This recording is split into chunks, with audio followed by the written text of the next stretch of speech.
Welcome to Yankee Stadium. The Yankees won 92 games in 2021, respectable, but not enough to win the division or even achieve home field advantage in the wildcard game. Behind those 92 wins, though, was a Pythagorean win-loss record of 86 wins and 76 losses. They should have only won 86 games.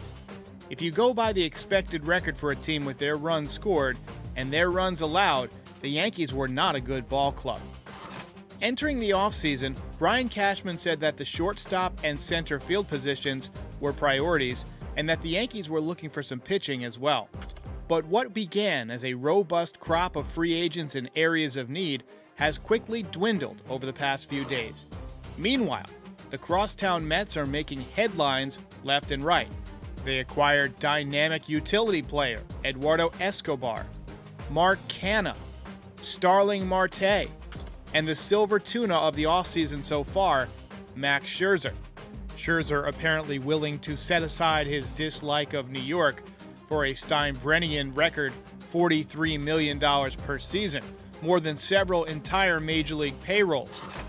As it turns out, suspected free agent targets Corey Seager and Marcus Semien will both be involved in the Yankees' opening day game, but on the opposing lineup card for the Texas Rangers.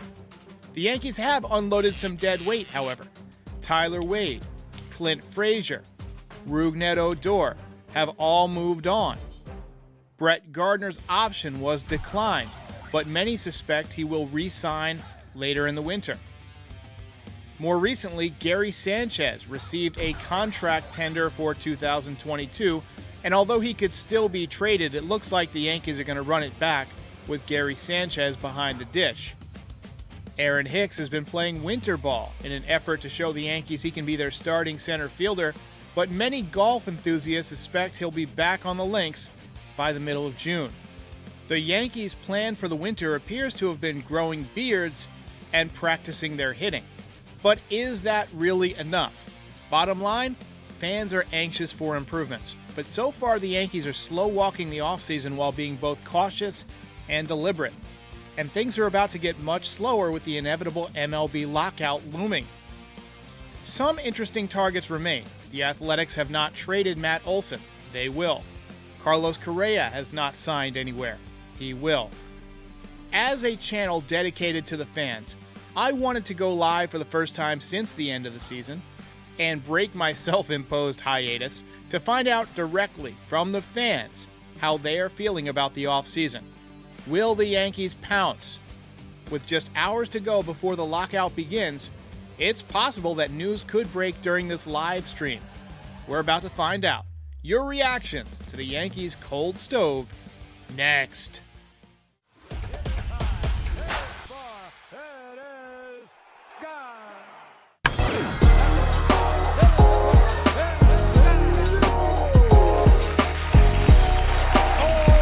Welcome to Yankee Stadium. This is stuff that dreams are made of. Hello, everybody. Welcome back. It's been a long time since we've had a live stream, just in time for a lockout. I hope you'll excuse me if I'm a bit rusty. I live streamed pretty much every game this season. I might have missed a handful, but have not been live since the Yankees were eliminated. I was working on the backdrop here, working on some behind-the-scenes stuff. Hope you guys have enjoyed the top 5 videos and Monument Park video, things like that. We do have a little bit of breaking news. Marcus Stroman has signed a 3-year, $71 million contract with the Chicago Cubs. He has a chance to make Verlander money after 2 seasons because the first 2 years will pay him basically $50 million if he doesn't opt out. Let's see. If you're just joining the stream, by the way, main takeaways. I know a lot of people joined after the intro began. The Yankees have missed out on a lot of their targets. Robbie Ray, Kevin Gausman, Marcus Semien, at least guys that we thought were their targets. Chris Taylor, Corey Seager, all off the market.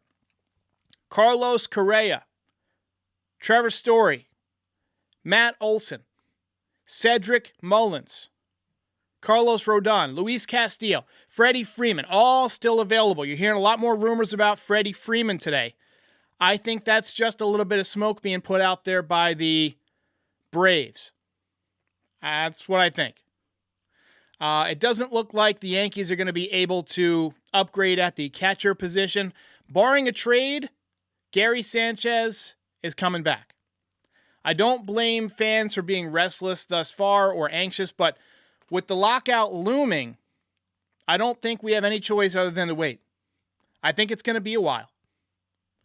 Worst nightmare is that the lockout lasts until, let's say, late February, sometime after Valentine's Day. And then the Yankees have a couple of weeks until spring training starts, if they don't delay spring training, which is not ideal because you got to hire some coaches. You got to bring in, I guess you can hire coaches during the lockout, but you can't communicate or talk to players. You got to work on trades. You've got to, sign guys if you're going to sign guys. The Yankees sound like they're pretty active in the trade market, and they're waiting for the prices to come down. That's what it sounds like. I'm getting a little bit tired of the Yankees waiting for prices to come down. I mean, I grew up in an era where the owner was aggressive. George Steinbrenner was just like this guy Cohen from the Mets, who's just overpaying. I mean, look, Scherzer's a great pitcher, but nobody's worth $43 million a year, especially at 37, 38 years old. But that was what Steinbrenner would do. And it's weird to see that on the other side of town. Yankees fans feeling like the redheaded stepchild right now. No offense to redheads or stepchildren. Also, the Yankees and pretty much every player in Major League Baseball is going to be locked out of team facilities. We saw that picture of all the guys hitting together at the Yankees team facility. They can't go to those facilities, I don't believe, once the lockdown begins, lockout. The team trainers are off limits. Coaches, all that type of stuff, once the lockout begins, is over. So there's plenty of reason to have anxiety over this. I have a bit myself. But I'm not panicked because I know that Cashman and Steinbrenner are aware that there need to be upgrades. I just think that Cashman has backed himself into a corner, right? He built a terrible roster last year. We all saw it was too right-handed. Tried to fix it on the fly, didn't work. And now everybody knows with the Yankees underperforming and the Rays proving that they're for real, and the Red Sox overperforming and proving that they're ready to win. Everybody knows the Yankees are between a rock and a hard place, and they're sticking them up for their best prospects in these trade talks. That's why nothing's happened. That's why nothing happened. Unhinged says, is this live? What's up to Patrick? All right, guys, I want to hear your reactions to this winter. Let's hear what you guys have to say. Parks and Young starts off, says, Cashman needs to go. And I'm afraid the time for that has passed. I do think it was interesting that the Yankees brought back Aaron Boone, did not extend Brian Cashman. I do think that's interesting. Zeneca says, too right-handed and too fat. Let's not body shame the Yankees, but they are indeed not very athletic. Pimp Paul F12 says, Hal just doesn't give an F about the Yankees like the boss did. Well, I will say this for George Steinbrenner. He didn't grow up a Yankees fan. He was an Indians fan. He saw the Yankees as an investment. But the thing that made George Steinbrenner different was that he was competitive on another level. He had a desperation to win. Just a burning desire inside of him to win at any cost. Hal doesn't seem to have that. Now, I do believe Hal is a Yankees fan. He would like the Yankees to win, but I don't know that he has that need to win because he won the lottery at birth. He won the lottery at birth. He's the son of the Yankees owner. None of us will ever get to be the owner of the Yankees. And that's simply because we're not George Steinbrenner's kid, right? So, hey, it is what it is. THG says, this is a premiere. It's a premiere and it's live. It's live, baby. We're here. Christopher DeRazio wants the Yankees to sign Kershaw. You know what? I don't really feel like Kershaw is the answer. I like the idea of getting some pitching, but I think Carlos Rodon is probably a much better fit for the Yankees right now. I want to hear what you guys have to say about this guy that we're seeing on the screen right now, Trevor Story. I see a lot of impressive plays from him on defense, but I look at his splits between Colorado and the road. And I'm a little bit put off because he hits much better in Colorado. Now, we've seen that before.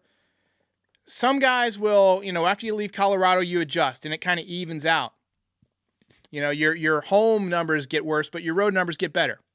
You adjust. So I think that, is a possibility. But he's going to want a Semien contract or a Baez contract. And I just don't want to sign him for that long. I don't know if he translates well to third base. He's another guy who hit 251 this year. What I like about somebody like Seager is that he could legitimately hit 300 in any given season from the left side. That's something the Yankees desperately need. And that's one of the reasons I like Freeman. However, $30 million a year, we're hearing that Freddie Freeman wants 6 years, $180 million. $30 million is a lot for a first baseman. The highest paid first baseman in baseball last year was Paul Goldschmidt at $26 million. And he's not 32 years old when he signed that. I just think it would be an overpay. I agree that he's good, and he would be worth it offensively, and he would be good. But you want to allocate your funds differently, I think. I really like Matt Olson. I believe I was the first person to bring up Matt Olson. Before Heyman, before anybody, I brought him up in August that the Yankees should go after Matt Olson. And every time he comes into the stadium, he dominates, right? And so I just want to see that swing in Yankee Stadium. AJ Shivari says, how long do you think the lockout will last? Well, I've seen a lot of these labor negotiations over the years. I grew up in the 90s, and I remember the 94 strike, and then things were just better for a little bit after that, but then they got really contentious again in the early 2000s. I think it's going to take them 2 months. I think it's going to be February by the time this thing ends. I don't think we're going to have any baseball news. You're not going to see much out of this channel. That's one of the reasons I wanted to go live tonight.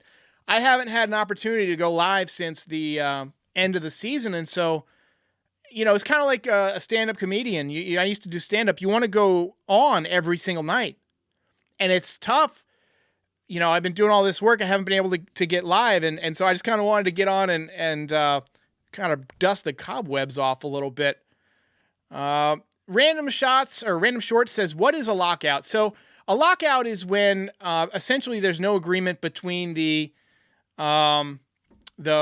owners and the Players Association. And so, the players and owners can't, I guess, mingle. They can't have any kind of talks or any kind of contact. It's just a labor interruption. Zenecis says, bro, they are fat. I appreciate the super dono. Mason Wood says, what's up? How have you been? Been living the dream, Mason Wood. How are you doing? I wanted to remind everybody you can become a member. That's a new feature of this channel. We're going to be doing watch parties for members only this year. I'm going to try and shoot for 2 Sundays a month. I'm going to take weekends off from doing the recaps and just do recaps on the weeknights. It's a lot of work. And by the end of the season, I was worn down. And I think having the weekends off, it's if you work 5 days a week, you deserve a couple days off. So I'll do watch parties on Sunday for the members on every other Sunday, I think, and take Saturdays off and spend the Saturdays with my wife. That's what we're doing. Andrew Thomason says, Marcus Stroman off the table. I think that the Cubs got themselves a pretty good deal on Marcus Stroman. He's a good pitcher. You're never going to see him get a long-term contract because short pitchers, short-framed guys tend to break down. SB Games in the house says, what do you think about Didi Gregorius? His numbers were bad last year, but I've seen him do it in New York, and I know that at 31, 32 years old, whatever he is, he's still young enough to have a good year, right? He's athletic. He's not one of these fat guys, as somebody pointed out, but he's a guy who has a swing that's built for Yankee Stadium. But he didn't do well at controlling the strike zone last year. I know the Yankees aren't keen on that.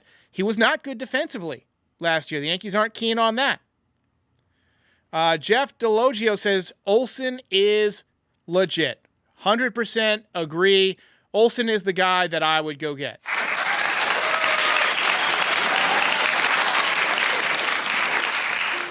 Johanna Sanchez says that Didi had his time with the Yankees.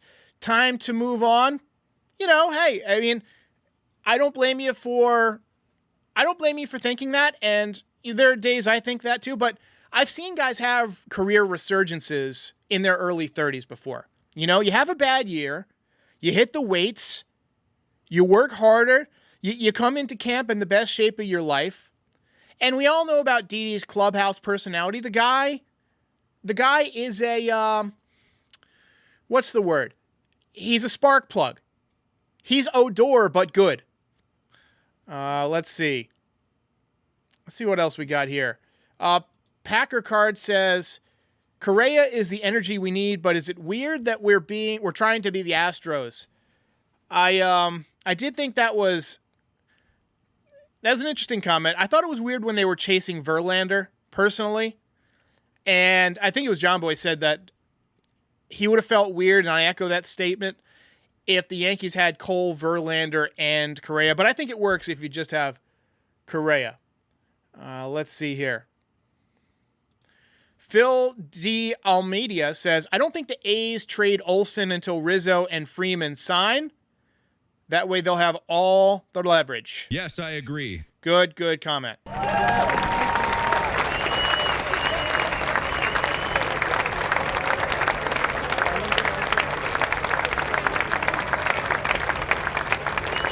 Let's see here.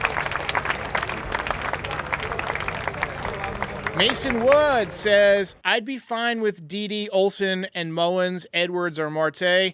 Volpe can take over in 2 years. You know, Volpe's 20 years old. He's going to be 21 next year. Jeter was in the major leagues at 21. Peraza's 21. He's going to be 22 next year. Get these guys in the big leagues. If the Yankees don't sign Correa, this is what I would rather they do. I would rather they jumpstart Oswald Peraza. Put him at shortstop to begin the season. Let him take his lumps.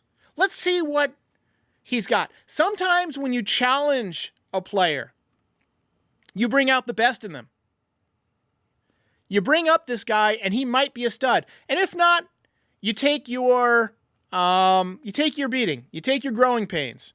But you let him learn on the job. And that's if they don't sign Correa. Let's see. 2 hours and 47 minutes until the lockdown. Something like that. About 2 hours and 43. Michael Shin says, Peraza likely gets put in a Mullins or Olsen trade. I think if Olsen gets traded, I think that Peraza would probably be a part of that. But again, that would be after you sign Correa. If you sign Correa, that allows you to trade Olsen.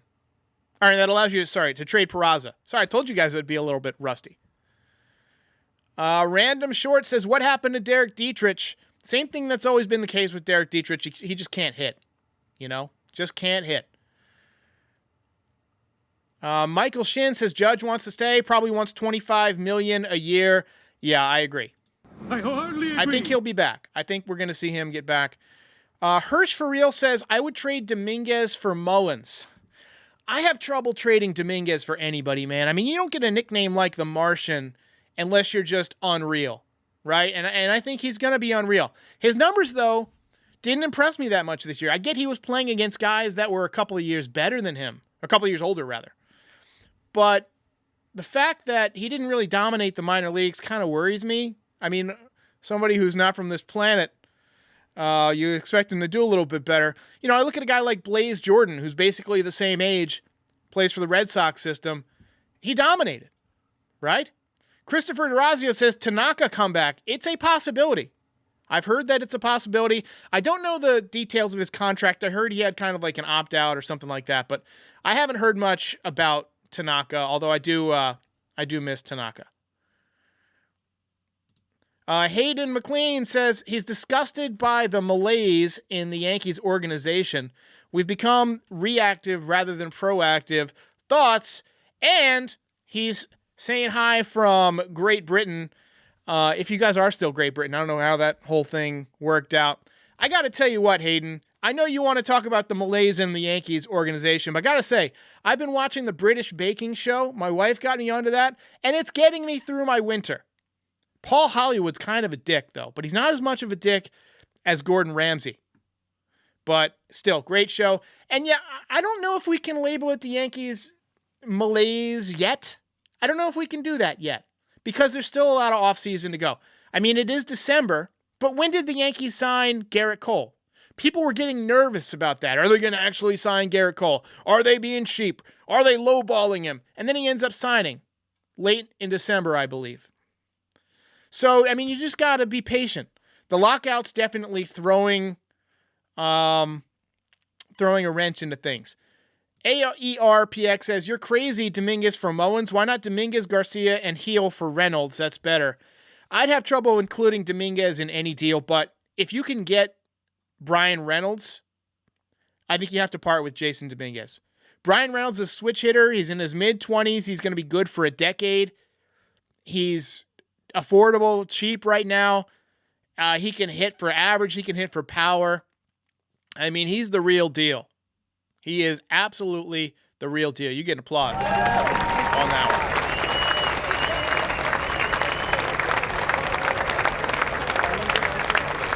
Talents says, would rather have Didi than Simmons.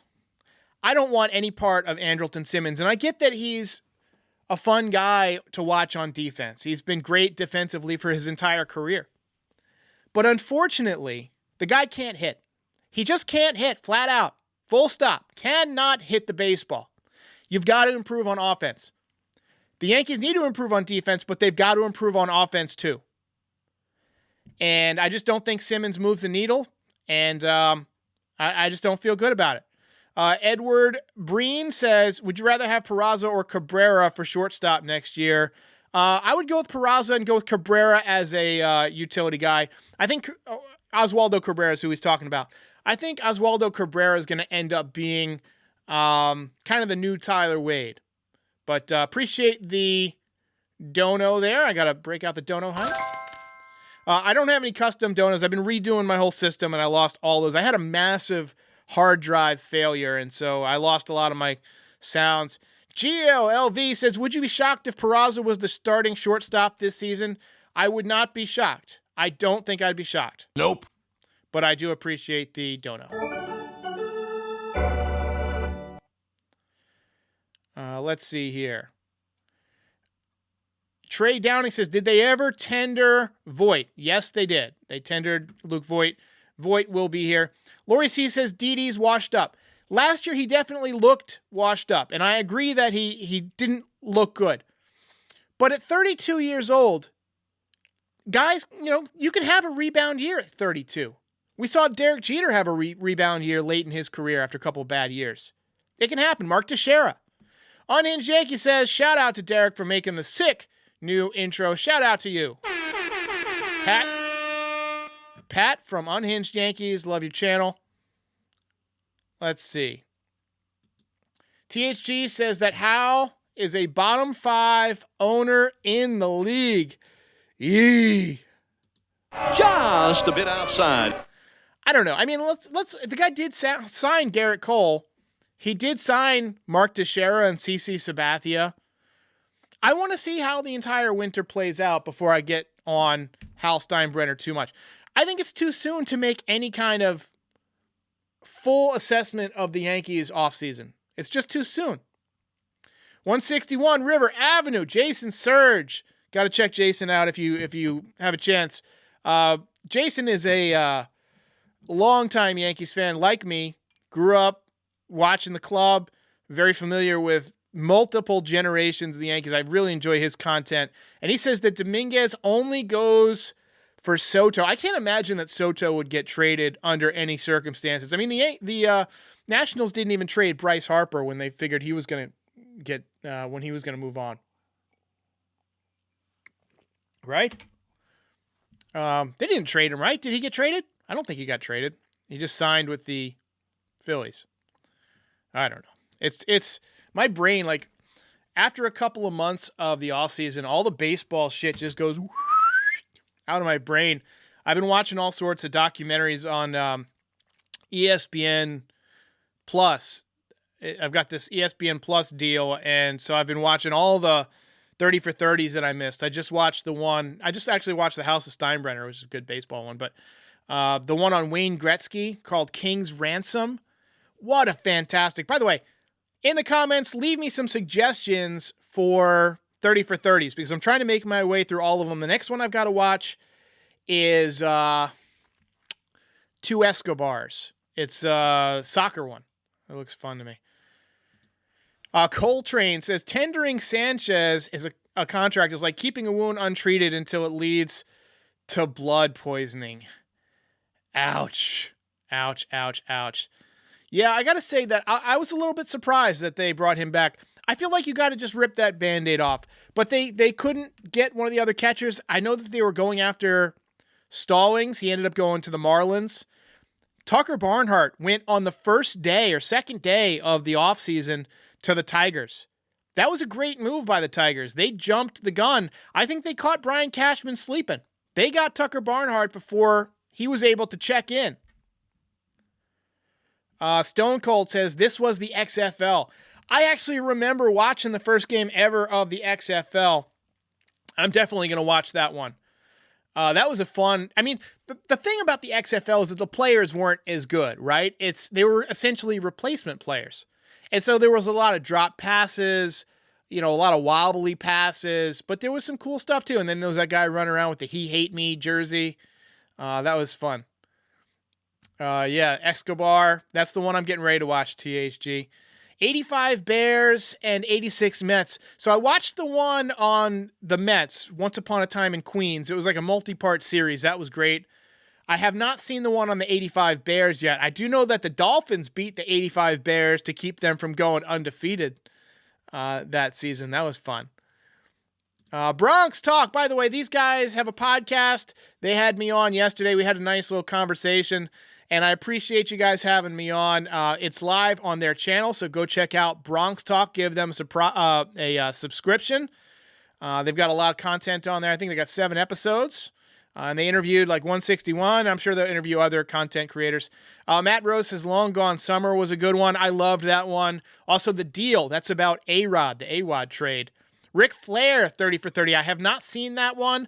I used to be a wrestling fan. I was a wrestling fan probably in high school. Back in the Stone Cold days. I remember in high school when we had our custom walk-up music for senior night, I went out to Stone Cold Steve Austin's intro, The Broken Glass. Pablo D says, what about a trade for Wilson Contreras?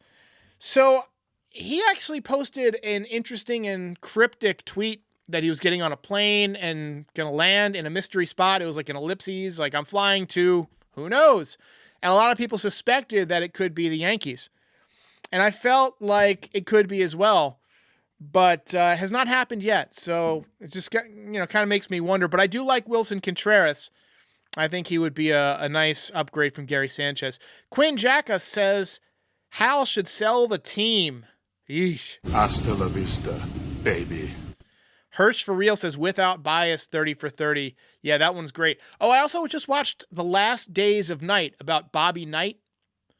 My high school coach was kind of a Bobby Knight coach. His name was Pete Schenkel. He was a scout for the Kansas City Royals. Amazing, amazing coach, but he was a Bobby Knight coach. Like he rode us really, really hard.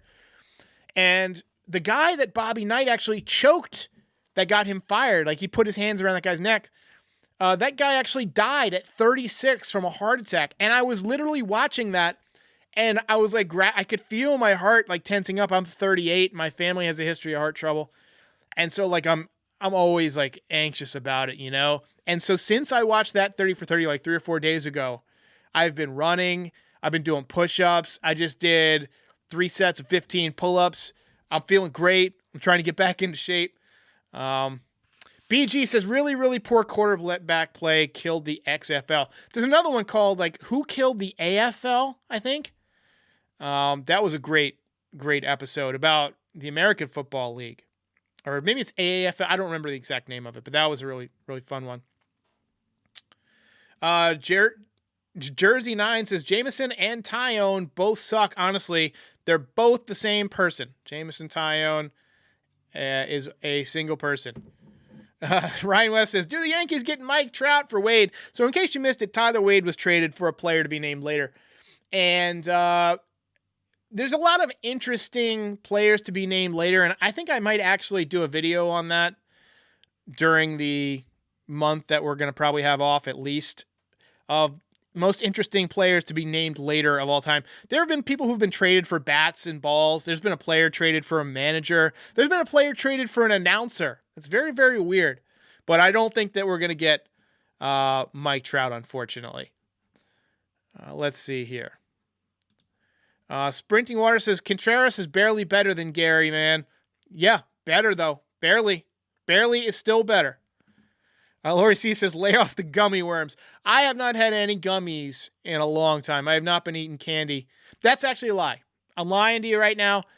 I bought a pack of lime-only Skittles. I hadn't had any Skittles in like forever. And I just got these new mason jars, and I was like, fuck, I want to have a mason jar full of Skittles.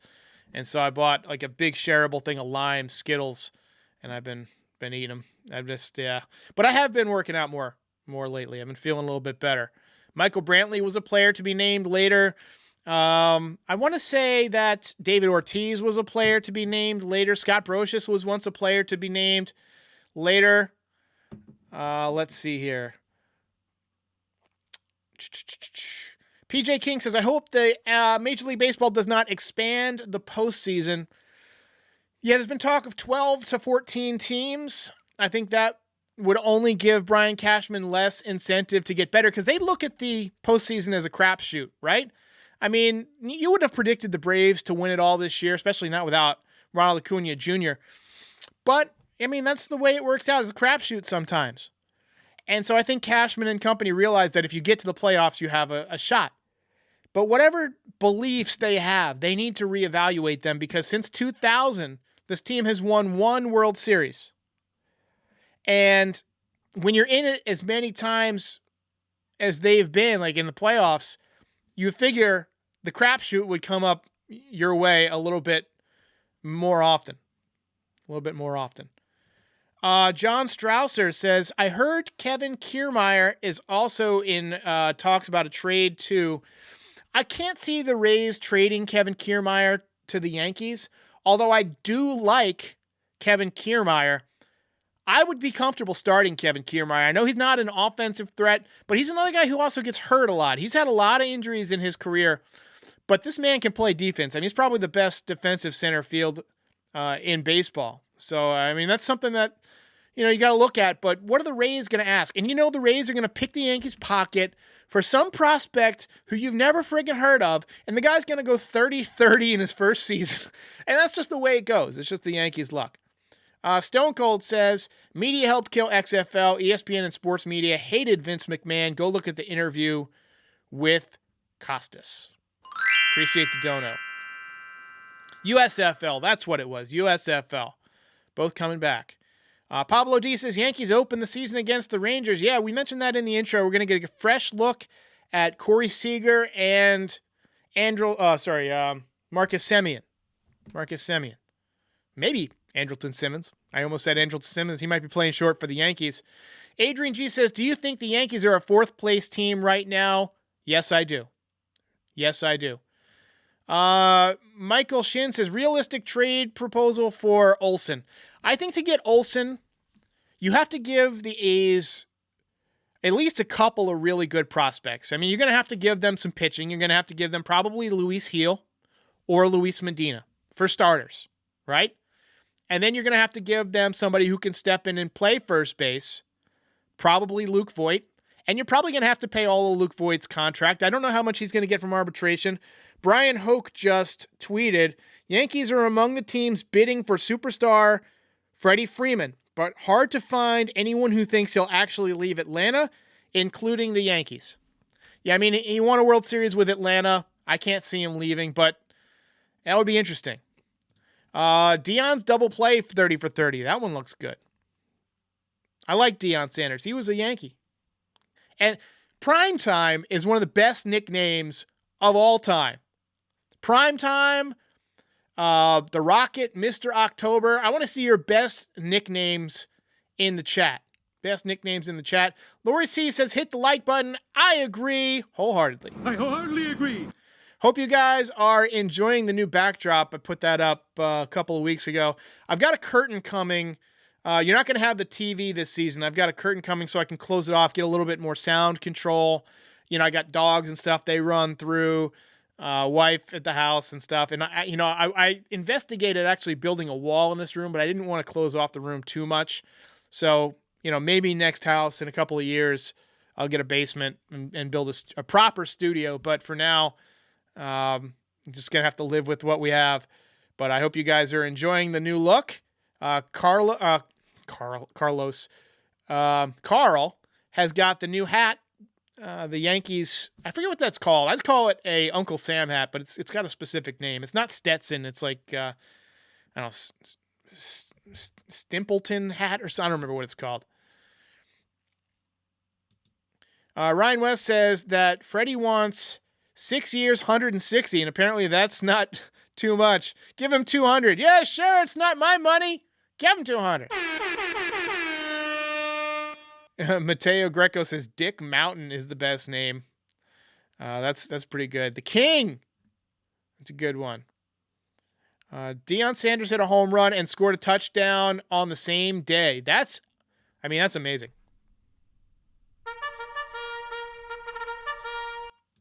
The Beard. James Harden has the best nickname.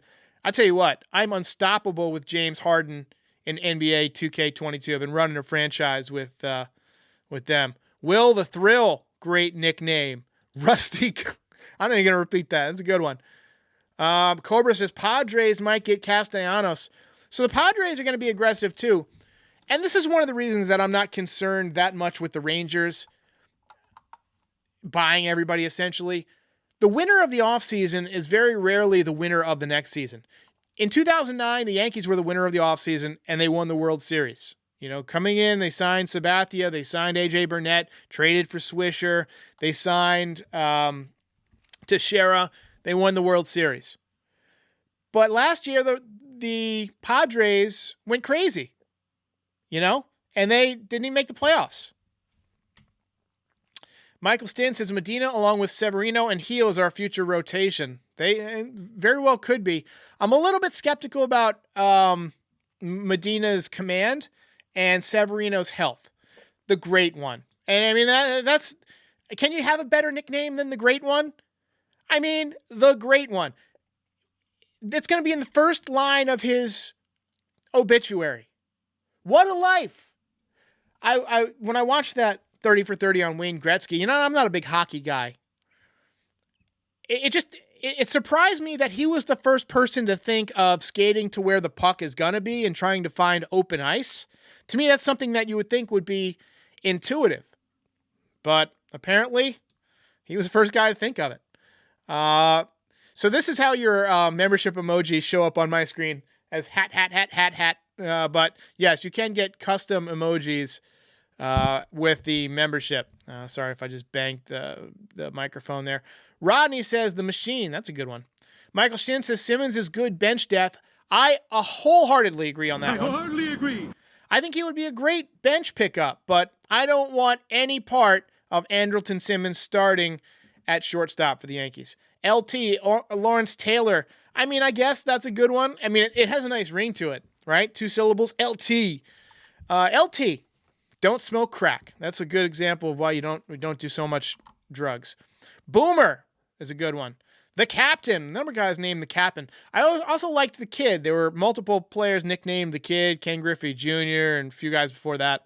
I've always liked that. Let's see. Parks and Young says Cashman loves Simmons. Yeah, he tried to get Simmons back when he was with the Braves, I think. Chris Taylor has signed with the Dodgers. Is that official? I saw that it was mentioned earlier, but I didn't know if it was official. I saw that he was moving close to a deal.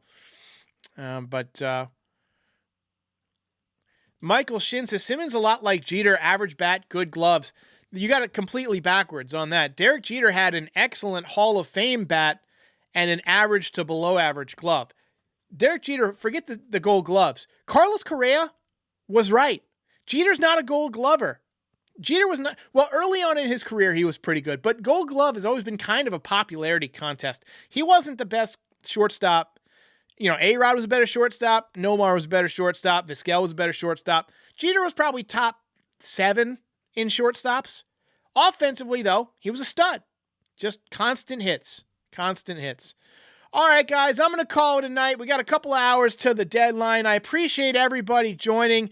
Thanks so much. Hopefully we'll be back with some news here, after the lockout ends. But I will continue to work on stuff behind the scenes. Got a lot of fun stuff planned for you guys this season. Be sure and hit that like and subscribe button. Shout out to all the mods. Thank you for all your hard work. I will see you guys when I see ya. Help NYY Recaps become a bigger and more permanent part of the Yankees universe by becoming a member. You'll receive members-only content, including behind-the-scenes videos and members-only watch parties. Follow me on social media at NYY Recaps Derek on Twitter and _Streamski on Instagram.